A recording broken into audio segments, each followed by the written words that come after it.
lovely viewers, you are most welcome to our channel Poetry Online. In this video, we shall be discussing the detailed analysis of The Gods Are Not to Blame by rotimi. This video will cover the summary of the story, the major and minor themes, the major and minor characters, and the language and style of the writer. Kindly subscribe to our channel and press the bell icon to get updates on all our new videos. Once again, let us assure you of a very interesting discussion. Get ready for this lesson. Background of the play. One of the most successful Nigerian playwrights, writing in English, rotimi, effectively conveys to both Nigerians and foreign audience the culture and concerns of the African people. rotimi was born in the year 1938. From 1963 to 1966, he earned a Master of Fine Art degree in playwriting and dramatic literature at Yale University on a Rockefeller Foundation Fellowship. The Gods Are Not to Blame is an adaptation of Greek classic titled Oedipus Rex, written by Sophocles. The playwright, rotimi, is successful in creating an atmosphere that is completely African. Thus, the values, the atmosphere, the setting, the language, the custom, the beliefs, and the culture. Setting of the play. Majority of the actions or events of the story takes place in an imaginary village of Kutuji and other towns such as Ede, Oshogbo, and Ile-Ife. Summary of the story. In the land of Kutuji, King Adetusa and his wife Ujuala had a son. As the custom demands, the baby is taken to the shrine of Ogun, the god of war, of iron, and doctor of all male children. The priest of Ifa is consulted to divine the future of the child. He tells the parents that the child is destined to kill his father and marry his own mother. On hearing this bad news, the king decides to kill the baby to avert the future. He then ties the feet of the baby with a string of cowries, meaning sacrifice to the gods, and gives him to Gonka, his special messenger, so that he can take the baby to the evil grove, where the baby will be left to perish. On getting to the bush, the messenger, who has pity on the poor child, meets Alaka, a hunter from Ijekum, and gives him the child. Alaka in turn gives the baby to his childless master, Ogundele, to raise as his own. The baby is named Odiwale, and he grows up very strong and courageous. A few years later, King Adetusa and his wife Ojuala had another son, Aderipo, and everyone is happy. One day, while Odiwale is working on his father's farm, his uncle comes and tells him that he, Odiwale, is a butterfly who thinks himself a bird, implying that he is not the rightful heir of the land that he is working on. This bothers him a lot, and he goes to the priest of Ifa to find out who he is. There, he is told that he carries a curse on him from which he cannot run away. He is destined to kill his father and marry his mother. The only solution that comes to the head of Odiwale is to run away from the land and never come back until his parents are dead. He makes Alaka, his close friend, swear to find him only after the death of his parents. He goes away to a far land and settles among the people, who sell some pieces of land to him which he used for farming. One day, he meets a stranger, an old man with servants, harvesting his crops. While questioning him, the old man insults him by mocking his tribe. Infuriated, he kills the old man in a battle, but one of his men survives and flees. Knowing that he has shed blood on the land, Odiwale abandons it and moves away to live among the people of another tribe. Meanwhile, in the land of Kutuji, a supposed eyewitness reports that the king has been assassinated by a band of armed robbers.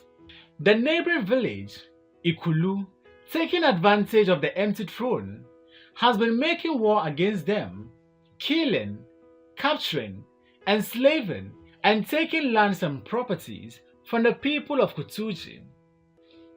Odiwale hears about it and voluntarily goes to Kutuji, organizes the men, and fights against Ikulu. Having overcome the enemy, he restores property and land to the people of Kutuji. As an expression of their gratitude to him, they make him king and give him Ojuala, the widow of the late king, as wife. Together, they had 4 children. A few years later, a plague comes to the land of Kutuji. Sickness and death are in every household, including that of the king. The people go to their leader to complain. He, however, has already sent Aderipo, his adopted son, and the son of the late King Adetusa, to the oracle to inquire of the solution. The king informs his people that he has sent for help of the oracle, but meanwhile, they need to combat the plague by using herbs while waiting for the oracle's advice. They disperse while the king and his chiefs gather to listen to the oracle's message. They are told that King Adetusa's death has to be avenged and that the murderer lives among them. King Odiwale then swears to seize the murderer before sunrise and bring him to justice through the agony of slow death, shame, plucking out his eyeballs, and expulsion from the land. Later, Baba Fokunle, the seer who Aderipo has gone to fetch, comes and in a quarrel tells Odiwale that he is not only a murderer but also a bed sharer. For this reason, the king threatens and banishes from his presence Aderipo, whom he accuses of conspiring with the seer to put him to shame and take over the throne. But it is not much later that a man who identifies himself as Alaka, a childhood friend of King Odiwale, comes to give him the news of his father's death. The king, on hearing this, summons the chiefs to prove to them that the oracle lies. He explains that he left his hometown because of the oracle's prophecy that he will kill his father and marry his mother. Meanwhile, Alaka has brought the information of the death of his father, which was not done by him. He, Odiwale, was not present when his father died, and he has no hands in his father's death whatsoever.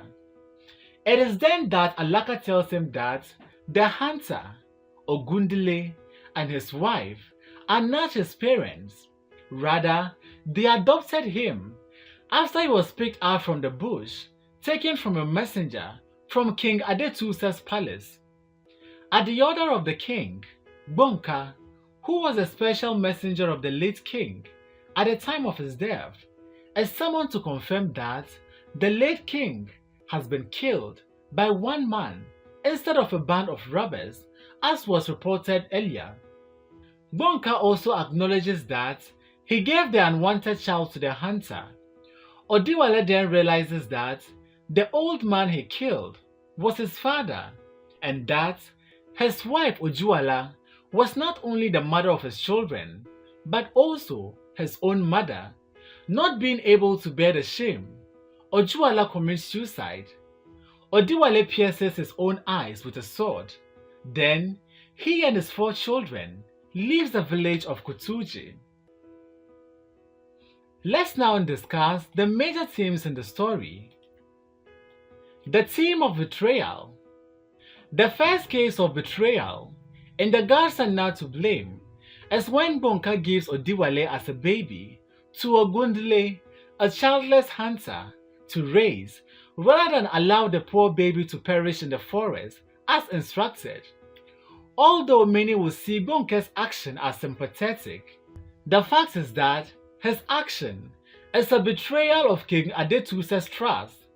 This is because the evil destiny of the gods can only be fulfilled as long as the boy lives. Another character who betrays Odiwale in the play is Alaka, his childhood friend. For some reason best known to him, Alaka did not tell Odiwale his true paternity and the fate that awaits him if he visited Kutuji until when the deeds have been done. Admittedly, such a revelation will have made Odiwale angry or suspicious, but it will have helped him to escape such a fate. Next is the theme of disobedience. Even if an event had been fated to happen, someone or something must necessarily be responsible to make it happen. In other words, some things must happen for some other things to be able to happen. Most times, it is people's actions or inactions that give strength to the so-called fate. Arguably, the catastrophe in the gods are not to blame would have been averted if not for the disobedience of Bonka and the tragic hero himself, Odiwale. Bonka, the palace guard, in the first place, disobeys the king by letting the boy leave. Had he not disobeyed the king and the priest of Ifa by sacrificing the ill-fated boy to the guards in the evil forest as he was instructed, perhaps the evil would have been averted. Odiwale, on the other hand, disobeys the soothsayer who had advised him not to flee from Ijekum, his foster home. Unfortunately for him, while fleeing away from the village to escape his evil destiny, he rather runs into fulfilling the evil destiny. Next is the theme of fate or destiny. Whether we believe it or not, there are forces behind the scenes that we are not directly in control of. These are the forces of fate or destiny that determine the directions of our lives. For some, they help them to swing in a good direction and bring peace, health, and wealth. And for some others, like Odiwale, they drive them to agony, pain, and anguish. Humanly speaking, Odiwale has done all he could to avoid his evil destiny, but fate will not let him escape. However, some may say that fate or the gods are not to blame, since Odiwale has a free will to choose. Arguably, no one would deliberately choose a life of sorrow, but sorrow sometimes comes uninvited, and that of Odiwale follows him right from birth. Let's shift our attention to the theme of ignorance. Whether we like it or not, there are some things we do not need to know, considering the consequences of such knowledge. However, human beings are always curious to know everything. Admittedly, despite the fact that Odiwale does not know of the evil that awaits him when he grows up, his ignorance does not save him from the fate either, considering the prophecy of the oracle Odiwale had consulted in Ijekum. Next is the theme of incest. According to the Collins Dictionary, incest is a crime of two people of the same family having sexual intercourse. For example, a father and a daughter, or a brother and a sister. In many societies in the world, incest is not only a taboo, but also a crime punishable by law.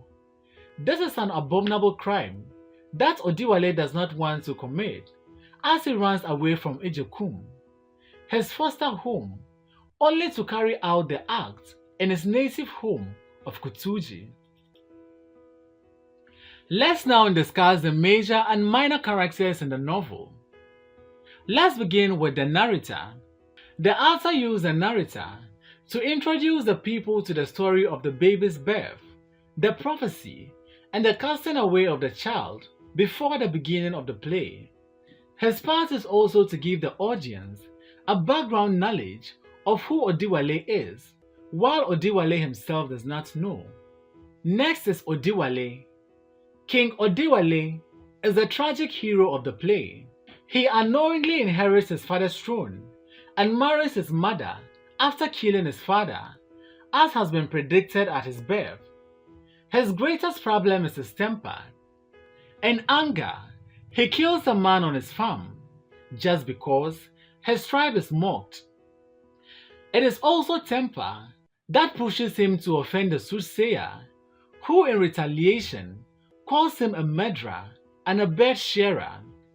And later, in anger, he banishes Aderipo, whom he accuses of plotting against him and planning to take over his throne. King Odiwale also swears constantly and makes his decisions too quickly.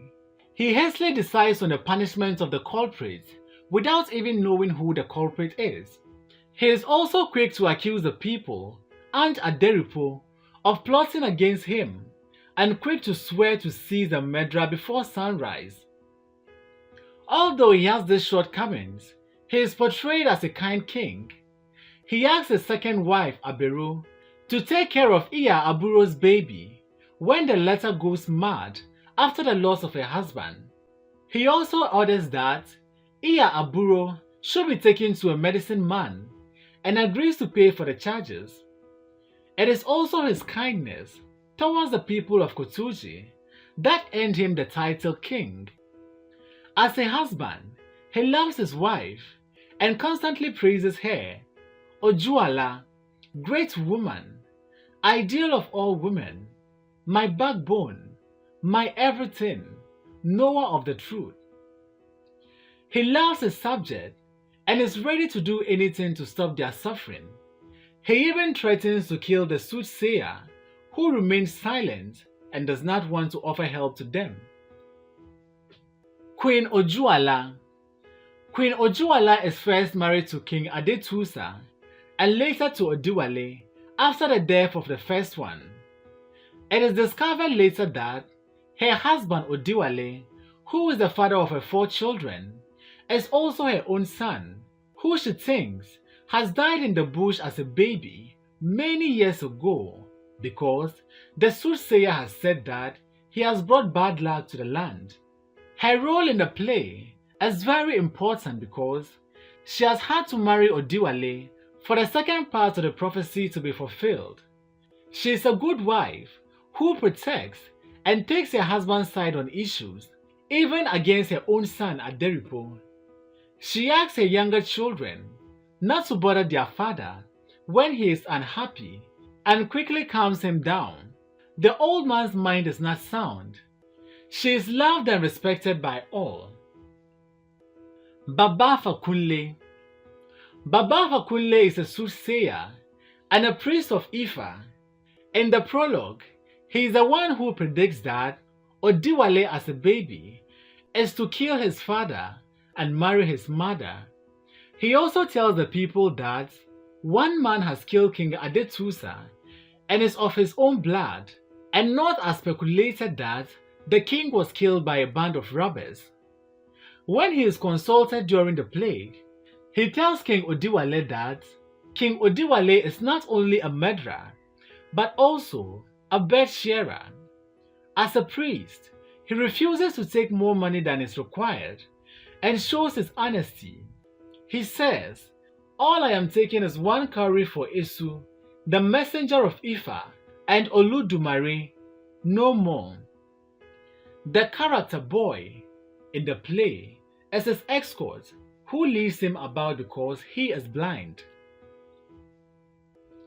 Aderipo. Aderipo is the second son of King Adetusa and Queen Ojuala, born 2 years after the casting away of their first son. During the plague, he is sent to inquire from the oracle the cause and solution of their problem. He is also the one who suggests that Baba Fakunle can be consulted in such a dire situation. Odiwale accuses him of plotting evil against him and is therefore banished from the land. Ogun priest. The Ogun priest is one of the king's companions and the one who in the prologue orders Bonka to take the baby to the bush and kill him. He is the first to realize Odiwale's true identity when Alaka describes how he has been in the bush when he picks him up. He then tries to dissuade the king from finding out who his true identity is. Having been threatened by the king, he says, "The woman who has just gone into the bedroom, bearer of your 4 children, she too is your mother." Alaka. Alaka is Odiwale's childhood friend, whose role helps to clear issues in the play. He is with his master when Odiwale is picked up in the bush and has taught him all that he knows. And indeed, Odiwale confirms to his wife that, "Wife, this is my friend of all friends, my brother, no, my master. He taught me everything in my father's house in Ijekum." His visit helps Odiwale find out his roots when he tells the king of his parentage. Gbonka. Gbonka is a special messenger of King Adetusa and is the one who is ordered in the prologue to take the baby to the bush and kill. But out of pity, Gbonka gives the baby to Alaka and his master, the great hunter Ogundele. He is the only servant out of the 5 that were with King Adetusa at the time of his death, who returns to report the king's death. His presence also helps to clear issues in the story, as he acknowledges giving the baby to Alaka's master and also confirms that one man killed the late king and not a band of robbers. Chiefs. The first, second, and third chiefs are members of the king's council. He consults with them over issues, and that is why the citizens complained to them during the plague. They said, "When the head of the household dies, the house becomes an empty shell. But we have you, our head, and with you, our chiefs. Yet we do not know whether to thank the gods that you are with us or to look elsewhere for hope." Although they worked together and respected Odiwale, even though he's not from their tribe, the king accuses them of plotting against them. They still trust him and tell him that old age is bothering the seer, and they order the bodyguards to chase him away so as not to make Odiwale furious or angry. Abero and Iya Aburo. Abero is King Odiwale's second wife. It is in the creation of a character that the author shows polygamy in the African culture. She only appears a few times in the play because, culturally, the first wife, or the first queen, takes the upper hand in the palace. Iya Aburo is a mad woman whose character shows the gravity of the people suffering. She becomes insane after losing a husband who died of the sicknesses in the land. The king orders that she should be sent to the medicine man, and her baby is given to the king's second wife, Abero, for keeping. Royal children. The royal children, Adewale, Adebisi, Oyeyemi, and Adeyinka, are the 4 children of King Odiwale and Queen Ojuala. Their birth is important in that they are the outcome of the incestuous relationship between their parents. The only time they appear in the play are when they are brought forward to show to the town people that sickness is also in the king's house, and when their mother is telling them stories before the entrance of their father in Act 2, Scene 3. At the end of the play, they all leave with their father to an unknown destination. The royal bard and townspeople. The royal bard is a praise singer whose duty is to sing and dance and to praise the king and queen in combination with the drummers, while the royal bodyguards are those who watch over and protect the king and his household. They also serve as messengers to the king. The townspeople are the people of Kutuji, whose welfare has led to the discovery of the fulfilled prediction. The death of their king and the death in the hands of Ikulu people have led to the enthronement of Odiwale and his marriage to his mother. It is also their suffering that has led to the actions of the play. Let's now consider the language and style of the play. Style or techniques of a play or a novel. What do they mean? The style or techniques of a writer refers to the particular way in which a writer chooses to present his ideas, characters, and events in the story. In The Gods Are Not to Blame, rotimi employs some dramatic techniques, some of which includes flashback, dramatic irony, foreshadowing, suspense, language and poetic use of words, dances, songs, and storytelling, proverbial exhortation. Let's discuss them one after the other, starting with flashback. Flashback is an element of the writer's style. It is a technique which enables writers to recall past events in the story. In The Gods Are Not to Blame by Rotimi, Odiwale, through a flashback, recollects the events that led to the killing of a certain man and his farm. This particular man turns out to be his own father, King Adetusa. Next is dramatic irony. A dramatic irony occurs when some characters or the audience know something that some of the characters are ignorant of, which affects the way they react to the actions of the story. For example, Alaka knows that the people Odiwale calls his parents are not his paternal parents.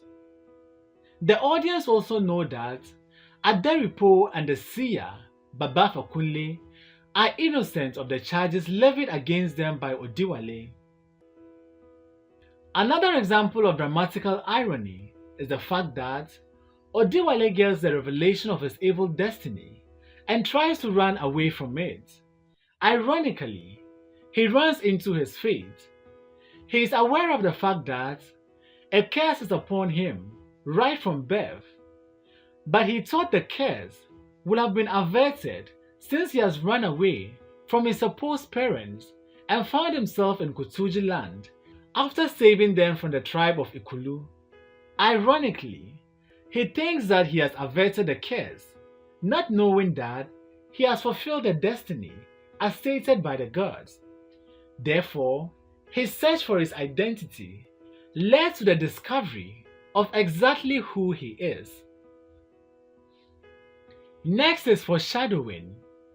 Foreshadowing is a technique which helps the readers to predict future events in the story, or the writer's technique to help readers understand what will happen in future. Right from the beginning of the story, it is said that baby Odiwale will kill his father and marry his mother, and indeed, the actions of the play demonstrate exactly that. Let's now discuss the language used in the novel. Language plays a pivotal role in the perception of emotions. Rotimi employed proverbs, incantations, metaphor, simile, and apostrophe to express emotions vividly. He also used a combination of the Yoruba language with English to further portray the culture and customs of the people. These expressions and figurative language are overtly used to express emotions of anger, fear, distrust, suspicion, hatred, admiration, and the like. It is also discovered that emotional language is deeply rooted in the culture and environment of the Igbo society. The use of proverbs. Proverbs are extensively used in the play. The gods are not to blame. Proverbs are expressions recognized by people as embodying the wisdom and philosophy of their ancestors. They play a crucial role in the play. They not only portray Yoruba cultural values, but they also portray vivid emotions in the play. In the play, rotimi succeeds in using proverbs to stir emotions in both the characters of the drama and the readers of the story. Let's consider some of the proverbs used in the guys are not to blame. If you think that you can drum for my downfall and hope that drum will sound, then your head is not good. Two rams cannot drink from the same bucket at the same time. They will lock horns.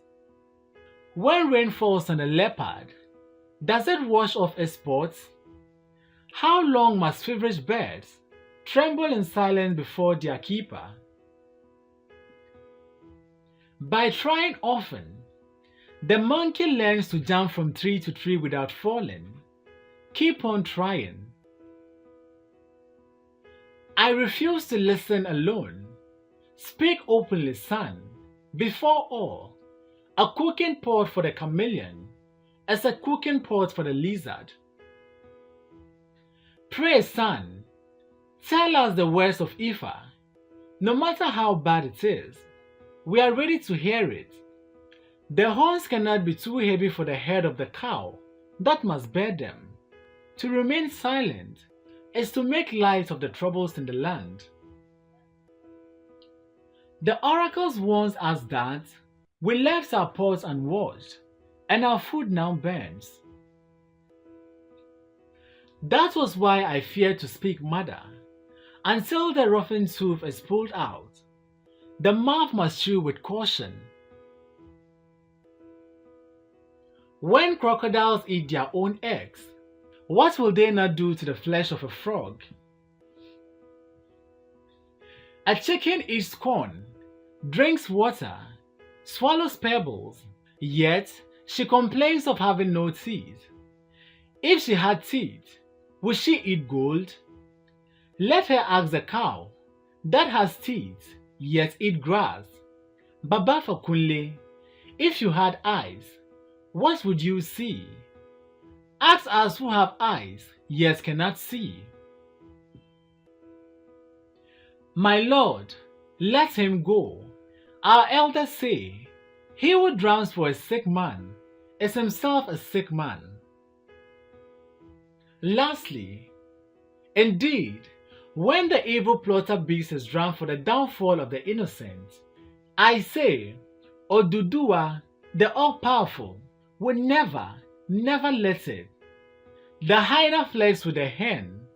The hen is happy, not knowing her death has come. Thanks for watching this video. Please don't forget to like, comment, subscribe, and share this video.